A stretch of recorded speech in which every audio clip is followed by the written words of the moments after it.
আমার বুঝে আসে না একজন গার্ডিয়ানের মাথার মধ্যে কে গেঁথে দিয়েছে যে 1 বছরের বেশি শোনানো যাবে না। শুধুমাত্র একটি সিদ্ধান্তের কারণে আজকে বাংলাদেশ জমিনের মধ্যে হাজার হাজার হাফেজ আছে যারা কিনা কোরআন শরীফ ইয়াদ করতে পারছে না, ইয়াদ রাখতেও পারছে না। বিসমিল্লাহির রহমানির রহিম।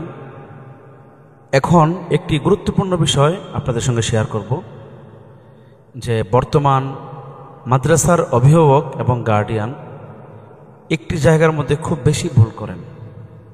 সেটি হলো সন্তান যখন কায়দা পড়ে তখন কোনো খোঁজখবর নেয় না, যখন আমপারা পড়ে তখনও খোঁজখবর নেয় না, যখন নাজারানা পড়ে তখনও কিন্তু খোঁজখবর নেয় না, হেফজ পড়েছে, হেফজ কমপ্লিট করেছে, তখনও পর্যন্ত কোনো তাড়াহুড়া নেই।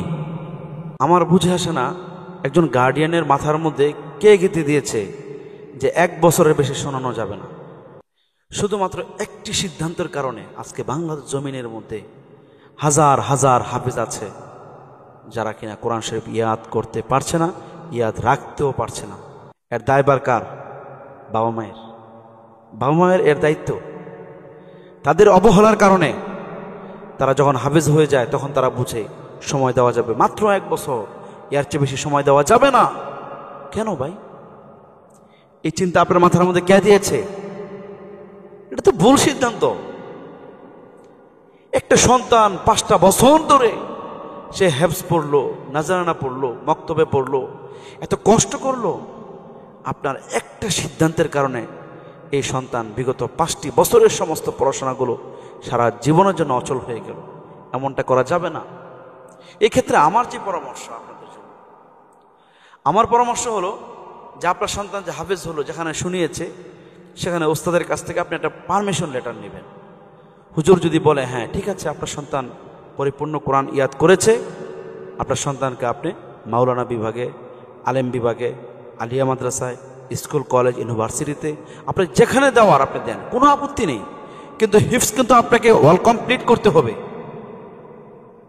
সেই জন্য আপনার হুজুরের কাছ থেকে যখন আপনি সার্টিফিকেট নেবেন, হুজুরের কাছ থেকে যখন আপনি তথ্যরা জানতে পারবেন যে আপনার সন্তানের কোরআন কতটুকু ইয়াদ হয়েছে, তখনই আপনি সিদ্ধান্ত নিতে সুবিধা হবে। কিন্তু বড় আফসোস, আমার জীবনে এরকম একাধিক নয় শতাধিক হাফেজের বাবার কাছ থেকে আমি এরকম আচরণের শিকার হয়েছি। সন্তানকে সারা বছর পড়ালাম, কিন্তু বছর শেষে গিয়ে ওই সন্তানের বাবা মা ফোন দিয়ে একটা খোঁজখবরও নিল না, হুট করে নিয়ে এক জায়গায় ভর্তি করিয়ে দিল, কিতাব বিভাগে ভর্তি করিয়ে দিল, অথবা আলিয়াতে ভর্তি করিয়ে দিল। এটা তো ঠিক না। আমরা চেষ্টা করব আমাদের সন্তানের ওই হেফজ খতম হয়ে যাওয়ার পর, হাফেজ হয়ে যাওয়ার পর আমরা যে তাড়াহুড়োটা করি, এই তাড়াহুড়োটা আমরা কখনোই করব না। আমরা বরং কায়দা, আমপারা, নাজরানা যখন পড়বে তখন সময়ের গুরুত্ব এমনভাবে দিব একটা দিনও যেন আমার সন্তানের নষ্ট না হয়। ইনশাল্লাহ আমরা পারবো তো? ইনশাল্লাহ আমরা পারবো তো? আমার সঙ্গে প্রতিজ্ঞা করুন, আজকের পর থেকে আমার সন্তানকে মাদ্রাসায় পড়াবো এবং আমার সন্তানের কায়দা, আমপারা, নাজরানার মধ্যে যেন একটা দিন মিস না হয়। আমরা চেষ্টা করবো ইনশাল্লাহ। মনে রাখবেন, আমি আপনাদের হিতাকাঙ্ক্ষী, শুভাকাঙ্ক্ষী। আমি আসছি আপনাদেরকে ঘুম ভাঙানোর জন্য।